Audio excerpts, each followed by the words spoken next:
Today's show is brought to you by KegConnection.com. It's homebrew holiday deals over at KegConnection.com with 25% off homebrew kegging kits, 25% off every homebrew keg when purchased with the kit, and 15% off site-wide when you use the promo code 15OFF. Head over to KegConnection.com and have a happy homebrewing holiday season. Entertaining shows with content that spreads information and sparks discourse throughout the community. This is the Pearl Media Network.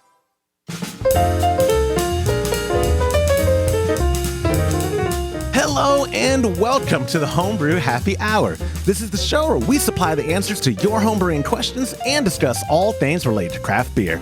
If you have a question you'd like us to discuss on a future episode, visit homebrewhappyhour.com and click on the submit a question link at the top of the page, or now you can call or text them in by using 325-305-6107. I am your host, Joshua Stubing. Today I am joined by the Director of Operations at cmbecker.com, Mr. James Carlson down there, as well as the President, Chief Keg Washer, and handsomely thin, disgustingly thin, I can't stand him thin, Mr. Todd Burns. Gentlemen, how are y'all doing today? Oh, you're muted. It's very appropriate that you are muted. Go ahead, Todd. Todd, how are you doing? Thank you. I'm good. Thank you very much. You're glowing today, like a expectant mother, like a 25-month pregnant mother. Oh, I'm so angry right now. Why? Why are you so angry? Tell everybody. We'll get to that real quick, James. First, before the bad news, before the embarrassing news, before the I can't believe, 2019 kicked me in the nuts and I'm ending it getting kicked in the nuts kind of news. Before that, let's do a recap of Christmas, the happy moments of my week. I say that Christmas kicked us in the nuts. My youngest, Hannah, my 2-year-old, got the flu. She had the flu. And the doc, when they diagnosed her on Christmas Eve, they're like, it's the tail end, so unfortunately we can't give her Tamiflu. It was type A, I think, which is the one going around. Hayes County, which is where we live, is like type A. And apparently Travis County, which is Austin proper, is like type B going around. Yeah, type B is a lot more, the flu shot's more effective on type B, I think. Oh, well, so, all of us got our flu shots but her, because at the time, she's been dealing with ear infections all year. She's already had tubes put in. Whenever we got our flu shots and it was starting the flu season, the doctor was like, I don't want to give her flu shot because her immunities are so low because she's dealing with this double ear infection, blah, blah, blah. And then, go figure, she gets the flu. That is what it's like when you have kids in daycare or in school. I'm preaching to the choir with you guys. I know y'all know the cesspool that is public education. Kids just have all these germs and they share it with their friends.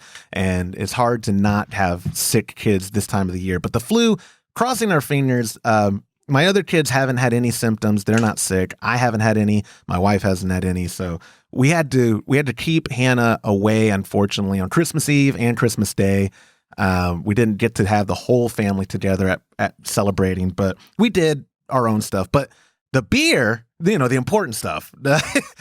Sure. We had some great, it went over very well. The Imperial Coffee Stout, that breakfast stout clone, was a huge hit at both Christmases. Specifically my dad's side, they really appreciated it. I had some cousins who, my cousin Kyle, who I think listens to the show, he was telling me like, man, I really like this. It's good. And I was like, I was eating it up. I didn't do my normal shtick of I just followed the recipe. I was like, yeah, what we were really going for was, That's the way you do it, man. I know. I cranked up the pretentiousnss. Yeah, we've got it. I've got it here as well. I had 6 beers on tap until last night. Now I'm down to 5. So. Wait, what did y'all go through last night? The Kolsch is gone. Of course. I don't blame y'all. Kolsch. It's been here, it's been here a while. It's been here the longest. Yeah. So I was surprised that it lasted. It helps with it when there's more on tap. But every time my dad comes over, everybody wants Kolsch. It's not a beer snob, So that's the only one we didn't have on tap anymore. It went quick. It didn't last through Christmas Eve. The pale ale, Joe's Pale, was very well received as well, which is a universal beer. To me, the Kolsch is more just because it's not hop forward at all. And so, people who like all styles of beer, I have found where I'm like, just try the Kolsch. They're like, oh, that's very balanced. That's all we're going for. The pale ale, it's not very hoppy, but it is hop forward. So if you don't like hops, you don't share that with someone. But the brown. Yeah, and James, I'm sorry. I thought you were done. God. Eventually, I think. The James, they love your beer as well. I should tell you. Yeah. So the one that you were thinking it was too sweet. Everybody that's tried it's liked it. Wow. We've served a lot of it. Yeah, it's sorry. not I thought I didn't know you had that many styles on tap. I thought you were done. No. This is the story of my week. Is just you alpha dogging me all week. We had one more, the brown ale. I was actually really surprised that the brown ale was as big a hit as it was. It was. I got a lot of compliments on that brown ale that me and Joe brewed, and it's just getting. My dad even. I told him, I said, I think it's universal principle that time is beer's best friend. James and I kind of talked about that last week with a question about oxidation, but even just the beer finding itself, if that makes sense, not to sound too weirdo, but like the brown ale that we have on tap my dad was like, man, do you remember it being this good? And I was like, yeah, I mean, it was good. He goes, no, try it. And I was like, yeah, it's even better, but that's usual, right? Yeah, like, because you said he didn't like it at first, right? Exactly. He wasn't a fan of it at first, and now I don't know if that's all he drank. He drank a lot of the breakfast stout, as did most people, and I had to tell them, like, hey, are you driving? Like, don't overdo. Yeah, well, look out. I'm surprised because the reason he didn't like the brown is it was like too hoppy, but the breakfast stout's pretty strong. I mean, I'm surprised that he would like that, but not like but the brown. To me, it's mellowed on the hop some too. And I think that's what he means is as it got better, as it did mellow. At first, it was pretty hop forward, and I don't know the Northern English style. I mean, from what you told me, from what Joe said, from what others, that is very much on point. We nailed it, at conception. But as it's mellowing, I'm like, man, this is even better. But I think the coffee stout, what it is the coffee is so forward that people who like coffee are going to like that beer. It's not, it is high ABV, but it's not boozy. And, you can really taste the chocolate and the coffee. It's like a dessert. I mean, obviously the founders calls it breakfast stout for a good reason. It's like having a whole hearty breakfast. Oh, look at Todd's. Yeah, look at that. Oh, that shirt. Does that happen to have that shirt on? Is that shirt not too loose for you now? Because I think you were like a size. Oh yeah, man, it's just. Weren't you a size 10XL when you bought that shirt? I don't remember. What we were. This is my mean segue. I'm trying to remember what size I bought you. I don't think you were as fat then. So it may be kind of hard for you to put on now, right? You're rude. I'm going to go get it right now. You want me to show you my abs that I shaved into my chest hair? No. Okay, let me segue us. Okay, so I have a story to tell about our weight loss competition. I'm almost tempted to mute you right now so that you don't interrupt me because I need to paint a picture here. You ever watch Fat Boy? Oh, I'm Fat Boy. You know what? I knew you would call me Fat Boy. And here's the thing. I weighed myself this morning. I'm $175, and my goal was 20 pounds by the 30th. And I'm still on track. I'm still holding it. But let me tell the story. You calling me Fat Boy, that is like the pot calling the kettle black. But that's going to be the new idiom. I'm going to try to get the idiom to be Todd calling the man fat and see if we can get that picked up because that's way more appropriate. But anyway, I come over to Todd's on Christmas, the Sunday before, the 23rd, and then I leave on the 24th. The 23rd is more of the same. Todd telling me, oh, in Santa Fe, all I did was eat. All I did was drink. I did a hike, but with Liz, so the pace was real small. And I just took my time. It's so beautiful. But then I ate. And he showed me his little calorie counter, James. And it was like 3,800 calories on one day. And like 1,500 of it was booze the next night. And blah, blah, blah. And so I'm like, oh man, yeah. And then we're drinking that Monday night of this week, and he's like, oh, It's, I have my brother-in-law coming now, and my brother's here, my family. They're going to be here till the competition's over. It's going to be so hard. Do you just want to end it? Because, let's just end it because I don't want to suffer anymore. And I was like, I'm not suffering. And he goes, but what about Christmas Day? When don't you eat a lot? And I was like, actually, no. Thanksgiving was the hardest for me. Christmas Day is nothing. I can get through Christmas. No biggie. He goes, okay. I just thought, if you want to just end it, because you're probably going to win anyway. And so we go to bed, wake up Tuesday. I told you weren't going to win. No. First off, on the podcast, you're saving face because we both have ego issues. And he knew how fanatical I was going to be because my problem this whole contest is I've put my whole hand out there for everyone to see, James. I told him I'm running all these miles every day. I'm getting double training in on jiu-jitsu, and I'm intermittent fasting, and I'm going to do a sweat off for the last 24 hours. I know I can drop another 10 pounds, and if I had to, just to beat Todd. He took all this information in, and he didn't show any. He was just like, "Oh, it's a poker face." Oh, right? You're right, Josh. You're killing me. Oh, it's so hard. And so Tuesday morning, I get up. I'm gonna leave early because it's Christmas Eve. I want to miss the traffic so I can get home. And I go into the kitchen, and he's making pancakes. So I was like, "Oh, you're trying to fatten me up." He goes, "You know what? I was thinking about it. Let's just end this today. We don't need to suffer through the holidays. Let's just end this. But I tell you what, I will let you pay me $5 to admit that I was going to beat you, and then we can just call it even, and we'll just end it." And James, I tell you what, man, my pride got the best of me. I started taking off my clothes. I was like, get that scale out here. And sure enough, I get on it, and I started at 192.5. I get on it, and I'm 180.5. And I was like, it's not where I wanted to be. I didn't implement my strategy, but he's been feeding me. Yeah, no.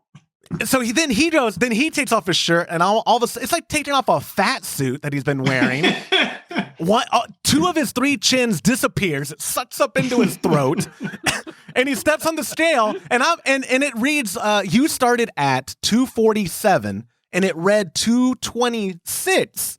And I go, I'm looking around because I know wrestler tricks. I was looking to see if he was holding on to something. I was looking to see if he only had 1 foot off. I mean, I called foul play quick. I go, what the hell?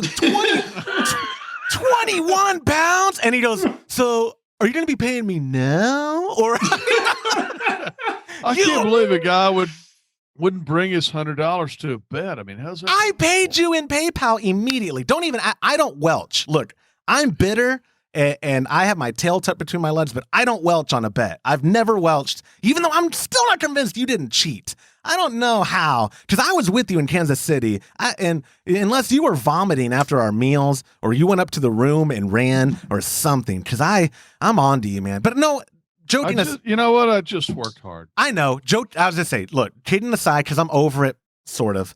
I know in your obese state, you just had an easier time losing the weight. And kidding aside, you can lose weight quick. I forgot. James reminded me of the last time you got healthy. You lost like 20 pounds in a month the last time, and I had totally forgotten. Like when you put your mind to it, you just do it. And it didn't help that I started off quick, and that motivated you. That when I started off quick, because you thought it was going to be this like, oh, leisurely thing. We'll probably lose 10 pounds each and just celebrate over beer. But when I was like, I'm running 5 miles a day. I'm doing this. I'm vomiting. I'm doing, you were like, oh God, I got to take it serious. But you kept it a secret. And that's what bothers me. I showed you every day my scale weight because I thought I was bragging. And you were just like, yeah, but you were so cocky the whole time. Because you were telling me you were only telling me the bad sides of your life. Like, and you know what's funny?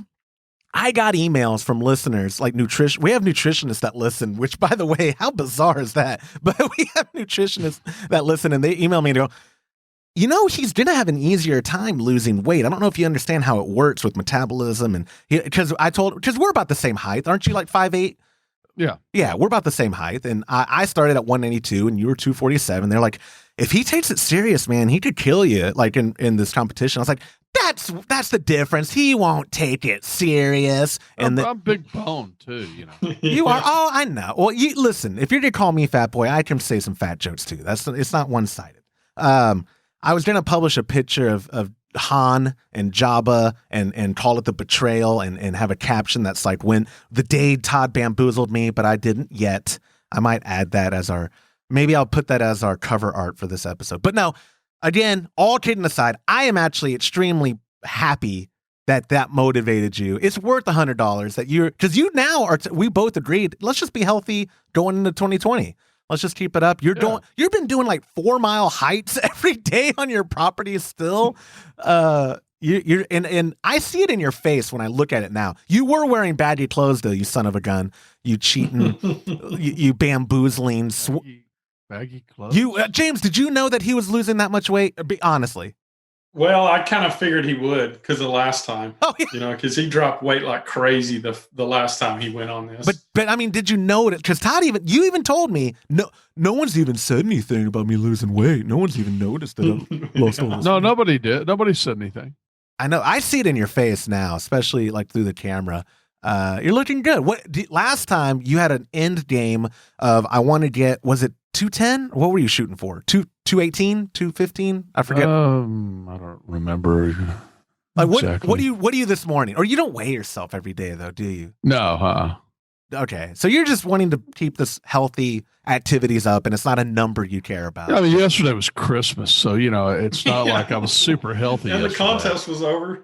I know. And the contest. I know. Was over. I had a number that I was like, I'm going to end the year at 172 or below, so I'm sticking with it. And like I said, Christmas, it wasn't that hard. The beer was most of my calories, but my brother's here. Look at this man.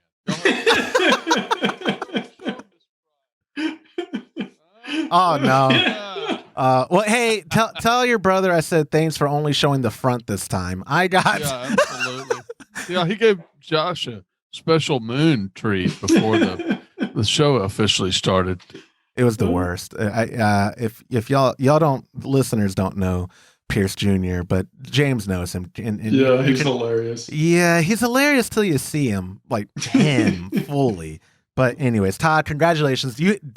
I paid you. Thank you. We're done. I'm never. Here's the lessons I'm taking you off the screen. I'm not. Stupid smirk. Stupid smirk.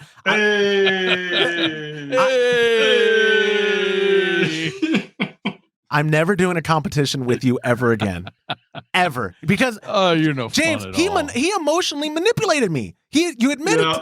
He's the better poker player. Way better. And I mean, it's not hard when you're playing against somebody that just puts their cards out on the table. I know, dude. I know. And here's the thing too. I don't want people to feel sorry for me, but when you told me in a text, I almost pulled it up for the show. You told me in a text in November the 30th that you might like I think you were joking now, but you're like, God, you're probably gonna win. I should just pay you now.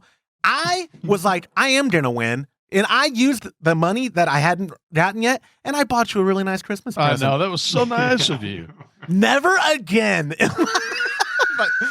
You made me so mad. Yeah, but anyway. I'm looking at it right now, the Burns Barn Brewery with all the menu. That's really nice. Yeah. Yeah, you earned that anyway. Here, you know what? I get the last laugh because I've been bamboozling you for 12 years, and the salary you've been paying me is way more than the $100 I lost. So That's true. That's true.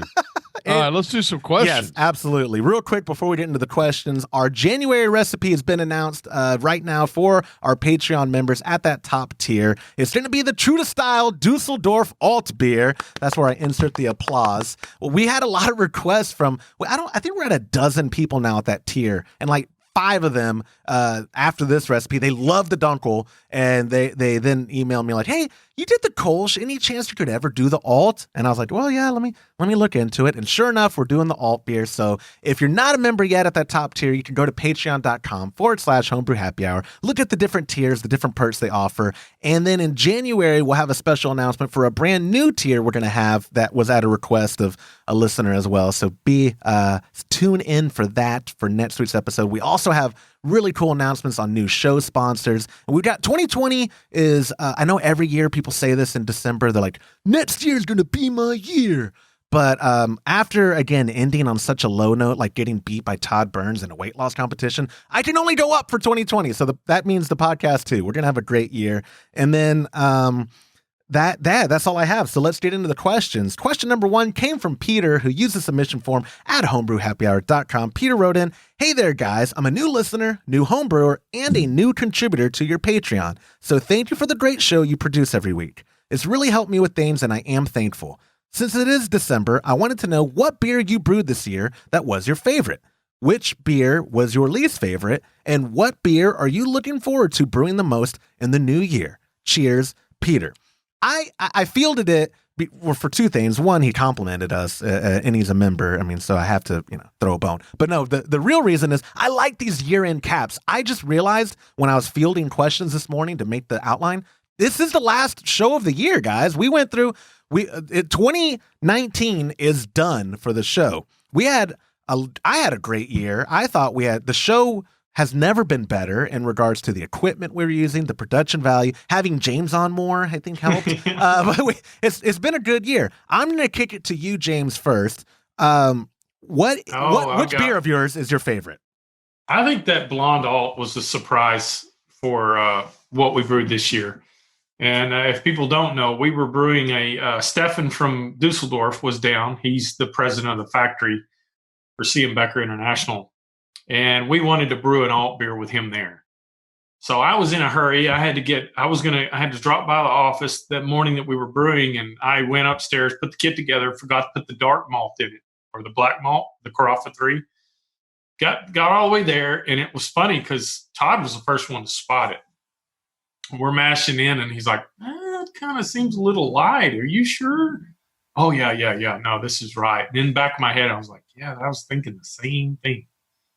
So we got done, and the beer turned out really good without the black malt in it. And it was a surprise. I think it turned out good enough. Maybe we turn that into a recipe.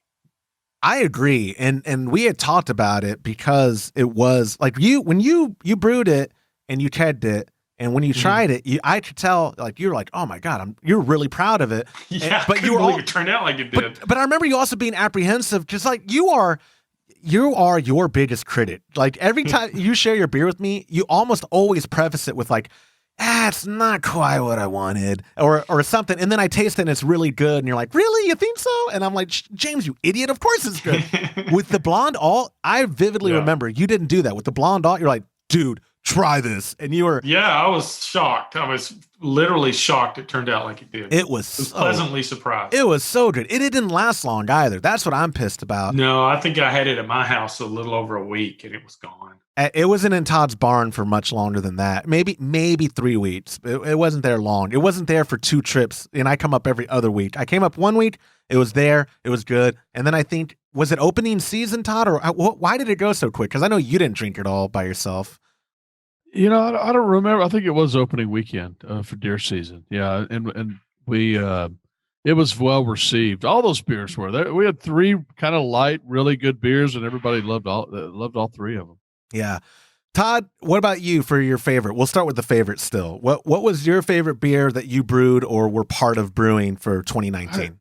I think it was probably the ESB.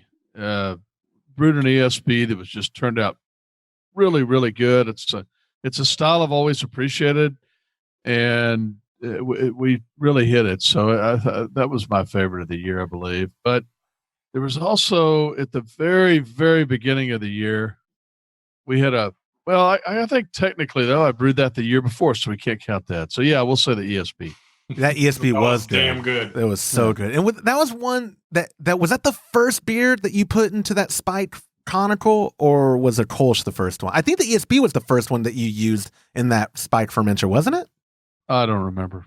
Yeah, I think you're right. I think it was the ESB. I think it was, and I think you let it sit for a while. And I've been, the beers that y'all have had since upgrading fermenting equipment, and maybe there's not a direct correlation, or maybe there is, and this is my good chance to try to sell the equipment, but like, I've noticed a huge difference, and it's made me that much more excited about 2020 and wanting to upgrade my dad and I's fermenting equipment, because it seems like this, it's not cheap equipment, but it will last forever, and the difference it makes in regards to control seems to have made all the difference. Like the Kolsch that you had for the party that you let sit for a long time.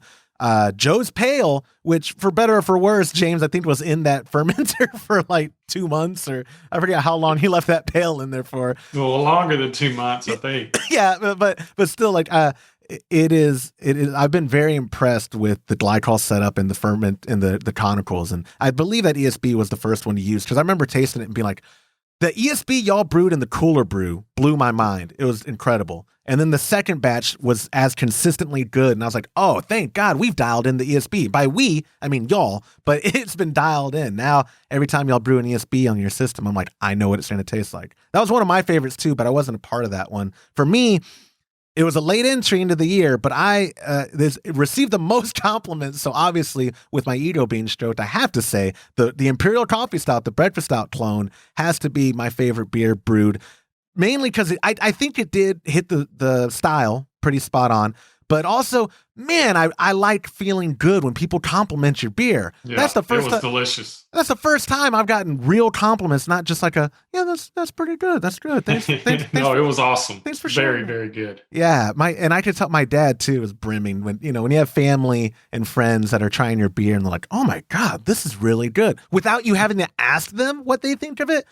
Oh, be still my heart. But now let's move to the other part of Peter's question. Did you have a least favorite beer you brewed? I'll start by saying we didn't have, knock on wood, any experience in my brew circle with my dad and I. We didn't have any bad beers per se. We didn't have any go sour.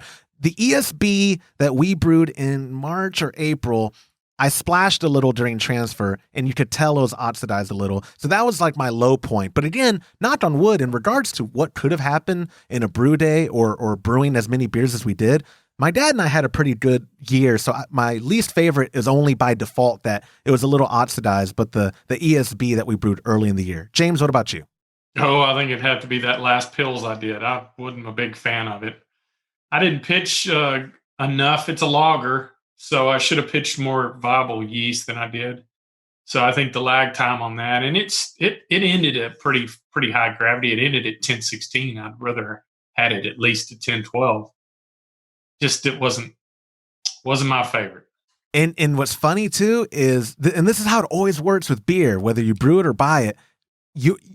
Durley, one of Todd's friends, a guy who works for his brother, that's all he drank at the Christmas party. Do you remember, Todd? And the other guy, the other person that my brother brought. And then last night there was somebody here, and that was their by far their favorite beer of all. I was going to say it was a hit with some, and I liked it too. It wasn't my go-to that night at the Christmas party was the breakfast stout. But, me too. But absolutely. I loved it because I know what you mean with your pills, the Bohemian pills. I mean, yeah. When you told me what you didn't like about it, and I tasted it, I know exactly what he's talking about. But I still liked it. But it was just funny because that Christmas party, Durley specifically had 32 ounces. I mean, he was like going, he would drink. He goes, I love it. It's all he would drink. It's all he wanted. So it wasn't that bad. But yeah, I get it. Now, Todd, what was your least favorite beer that you brewed or were a part of? I don't remember you having any real big missteps. I don't remember, knock on wood. I guess the year's about over now, but I don't remember a beer that I didn't really mess one up this year, which is highly unusual for me. I almost always mess up a couple. So I don't know. I didn't have one that they were all decent, pretty dears. Nothing sticks out. You know what's funny though is on that ESB, that was the one that you brewed with your friend without me there. Oh, with Eric, that's right. Yeah, and you were having problems with circulation, and your temperature was fluctuating, and that was probably one of the best beers. Yeah, we got a stuck mash. In fact, when we were done with the beer, we got a pretty bad stuck mash, and then I got it going again towards the end. And we were done, and we tried it. I was like, Eric, this is like the best ESB I've ever had. It was awesome. But I'm going to have to figure out how to stick the mash next time. Yeah. Then stick the mash for 25 minutes. Get it going again. That'll be the recipe, right? So that's why you take as many notes as you can, because if you somehow – and what's funny is a lot of times when you have issues like that, it turns out to be a pretty good beer. I don't know why that is, but take notes, guys, because you might be able to not recreate it. And the more notes you have, the better chance you can. Dude, I totally can vouch for that. When we did the breakfast stout, because the bill filled up our we did a 10-gallon batch and barely, and our sparge was almost an hour, man. We almost we went that slow, and I was just terrified of oh, we messed something up, and I'm going to be embarrassed at the party. The only silver lining I had was at that time I thought I was still losing more weight than Todd, but then that got crushed too. So so it was just going to be bad. If it was a bad beer and I lost to Todd, but like I said, like James just said, I can vouch for, it is weird how sometimes what you perceive to be the worst brew day ever can produce some of the best beer you've ever brewed. I don't know if there's a formula for that, but it's been working for us. Thank God. Again, knock on wood. But yeah, I think this year, 2019, the highs and the lows or whatever, we had solid beer, like between the three of us and what we brew and what we consumed. And I would also like to say we had a lot more beer mailed to us than we've ever had before. Yeah. And we've had really good beer mailed to us this year. Holy moly, we've had some good beer. We've also had some iffy beer, but we've had some really good beer. So I think overall, Peter, to wrap up your question, I think 2019 was a pretty solid year for the podcast in brewing and consuming beer. For 2020, what I'm looking forward the most to, and I think we're still going to do it, we talked about doing a Marzen, like traditional, brew it in March, and then, have it ready, lager it that whole time, and then keg it come September. Is that still the plan? Are we still going to do that? Yeah, I was going through my calendar. James was sitting there. I don't know if he noticed it, but I saw it. Yeah. Yeah, it popped. It's on my calendar. Hey, we need to start looking at brewing this. And I forgot what month it was in, but it was March. Probably March. Yeah. Yeah. No, it couldn't have been because we were looking at April and May for our trip. So it had been either April or May. Okay. Yeah. So we're definitely planning on doing that. Perfect. And we also have talked about doing a barley wine as a group. And we've also talked about doing a mead as a group. Todd had gotten into the idea of maybe doing a long-term mead. Yeah. So 2020 has some exciting stuff. We got to wait for the cactus fruit to come in Texas. We do. Yeah, we want it to be authentic. That's what we're all about here. Authenticity. Anyway, moving forward to our second question. Thank you, Peter. And this is a great time to remind y'all, if you do submit a question and we take it on the show, we give you a $25 gift card to Keg Connection or Homebrew Supplies. So you can go to homebrewhappyhour.com, click on the submit a question link at the top of the page, or you can call or text them in to 325-305-6107. Our second and final question of the day comes from Alan W., who used the submission form at homebrewhappyhour.com. Alan wrote in, "Greetings, Joshua and crew," or "Howdy," as you greeted me at HomebrewCon this year. That is right. I say howdy out of habit, and I don't realize how hokey that sounds to people who aren't from Texas. They're like, "Oh, howdy." Sorry. It's habit. My father's an Aggie, and that's like their whole thing is just howdy. But anyway, I have a question. Well, at least you don't get, you have a rather thick accent. We need you to start saying howdy at the booth. It would be more appropriate. And then it'd be perfect. We'll put a cowboy hat on you next year. And No. So, Alan writes, "I have a question about forced carbonation. Todd, in your video, you're using 45 PSI and rocking the keg for 3 minutes, then checks his beer to test the carbonation level, and then continues for another minute if need be. Check it again, rinse, and repeat as needed. One thing that wasn't mentioned is if you guys do this for every style you brew, or if it's the best method for only specific styles. Please elaborate as much as possible. Thank you, Alan." That has been a good popular video, and I haven't actually gotten this question or a comment on the video like this, but I do know, I think off the top of my head, like a Belgian beer that would be more, like you might be more apt to keg conditioning something like a Belgian beer or something you're going to age maybe. But Todd, I don't want to throw words in y'all's mouth, and I am the schmuck on this show. I've done it for every style I've brewed, and I've never discriminated. I've always forced carb because I want to drink it quick. Have I been doing it wrong? No, I mean, I've forced carb everything. If I'm going to do a Belgian beer, I would have it at a higher carbonation level. And if I'm going to do maybe a mild English beer, I might have it at a lower carbonation, or, porter at a lower carbonation. But I still force carbonate everything. it's not an exact science. I don't do the 3-minute thing anymore, because now that we leave things in the fermenter for so long, we tend to get a lot of carbonation naturally, and then I'm just finishing with the forced carbonating. So I am down to the point now where I'll do it for a minute, check it, do it for another minute, check it, maybe even go to 30 seconds at some point, because I'm fine tuning it. And I almost always try to stop before it's exactly where I want it. Because if I don't, I go over, and if I go slightly under, I hook it up. Say I wanted the range that you would get if you carbonated a beer to 12 psi. Then I know that if I'm just under that by taste, I put the carbonation. I hook it back to the keg. I have the carbonation on it, and it's going to get to that pretty quickly, because all it's doing is just finishing. So within a couple of days, it's almost always exactly where I want it.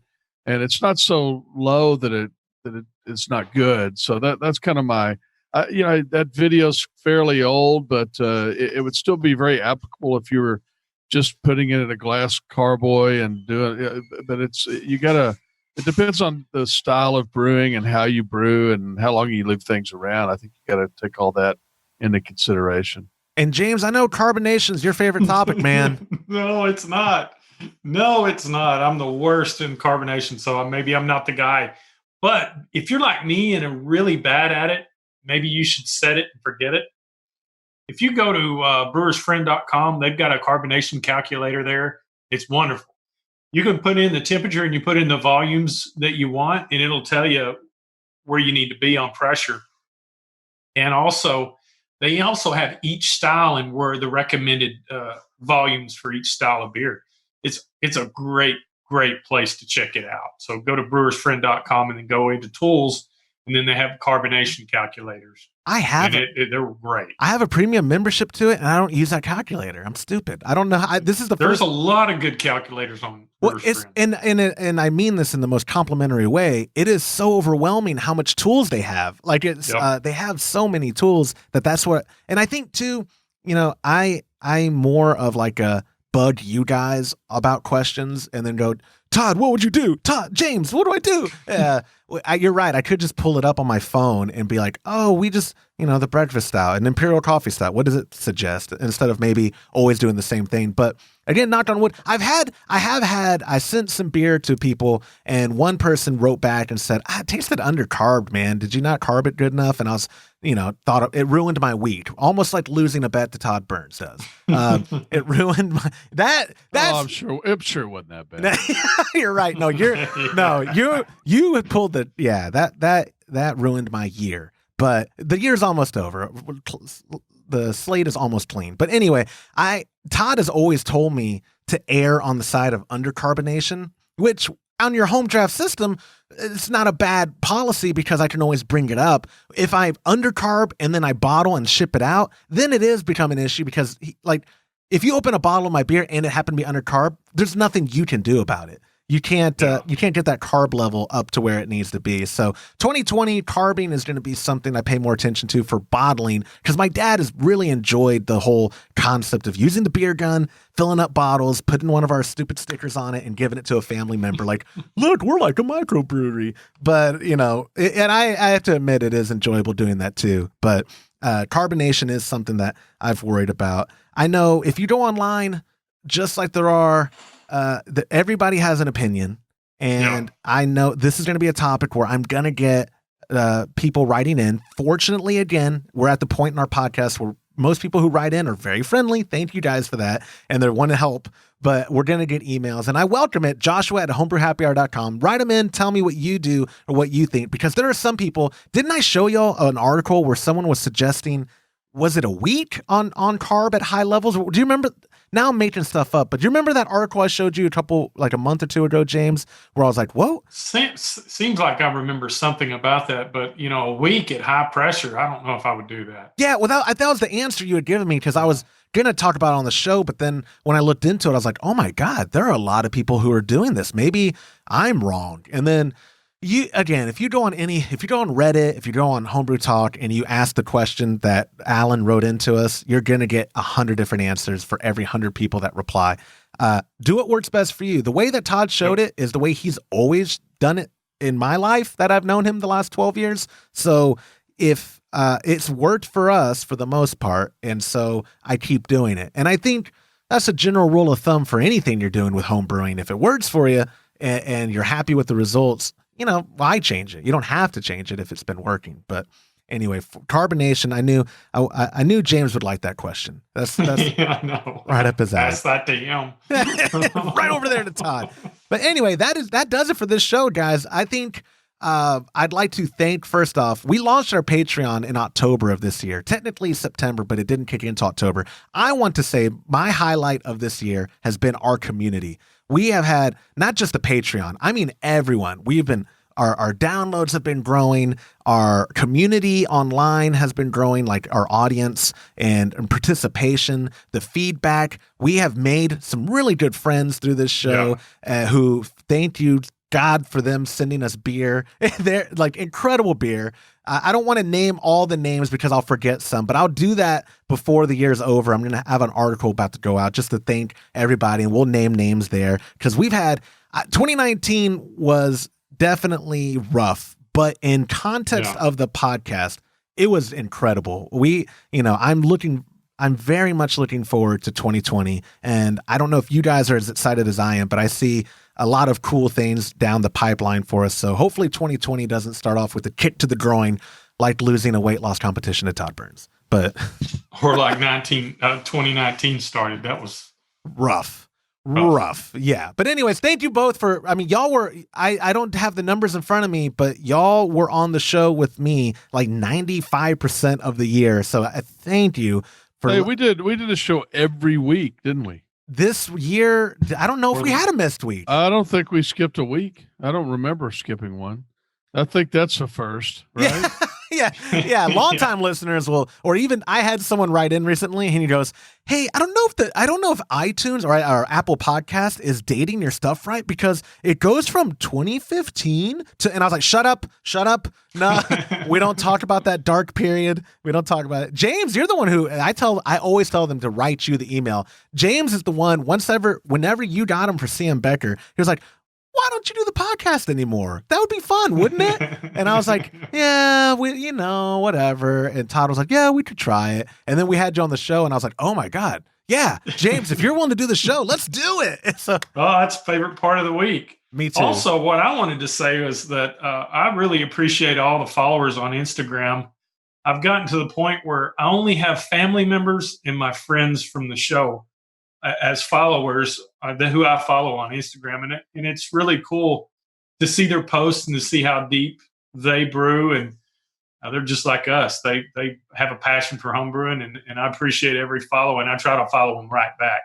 Yeah. And I agree with you completely. It's been humbling. And like when I was going through the stuff with Esther, or when Todd was going through his family stuff early in the year, the way the community reached out, y'all have no idea how much it means to us. And then when y'all step up to the plate with, like I said, just your well wishes and your words of encouragement, it really means the world to us. I joke because I can't take things serious, and I'm like, if you join our Patreon, it means even more. But kidding aside, it really doesn't mean. We like the fact that y'all enjoy our content enough to want to support us, but even just the nice emails you send us, and not the hate mail. Not getting hate mail now is worth doing the show. In 2015, there was some hate mail in 2015. Maybe I need to start off 2020 with 5 years ago and show y'all. There was some vitriol spit my way.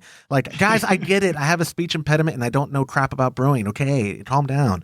But anyway, I do appreciate the whole thing, and I am so happy and so grateful for you two. And I'm looking forward to seeing y'all Monday and then New Year's Eve and having a good time with y'all. James, you're going to be there Monday night, right?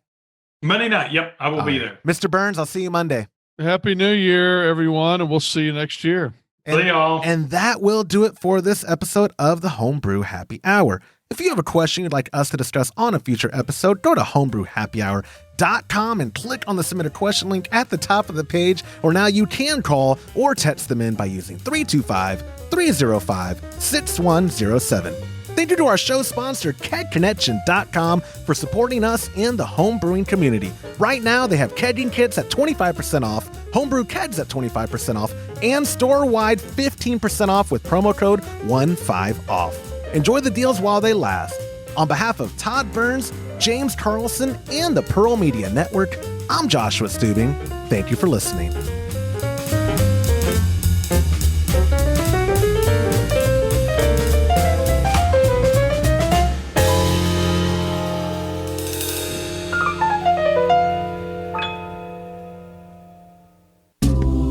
This program is made possible by the checkbook of Mr. Todd Burns and by contributions to our newly launched Patreon by viewers like you. Visit patreon.com/Homebrew Happy Hour and join our community.